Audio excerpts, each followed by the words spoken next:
صدر ایمان welfare society کا ان درندوں صفاق قاتلوں کے نام پیغام۔ ہم میں شاید گناہوں کا بوجھ برداشت کرنے کی اتنی طاقت ہے کہ ہم انسانیت کو بھول کر درندگی کی ساری حدیں پار کر چکے ہیں۔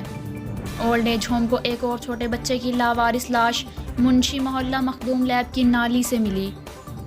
خدا را آپ لوگوں سے گزارش ہے، اگر اس طرح کے بچے آپ نہیں رکھنا چاہتے تو ایمان ویلفیئر سوسائٹی پاک پتن میں پہنچا دیا کریں، یا بہت سے ادارے کام کر رہے ہیں فلاح و بہبود کا، وہاں پہنچا دیں۔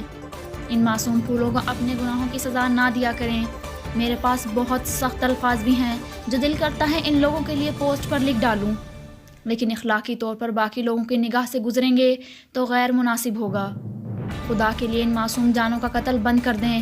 مرنا بھی ہے یا موت یاد نہیں، اپنے گناہوں کی سزا مت دیں ان معصوم جانوں کو۔ کچھ شرم ہوتی ہے، کچھ حیا ہوتی ہے، یہاں شرم انسانیت سے خود شرمسار ہوتی ہے۔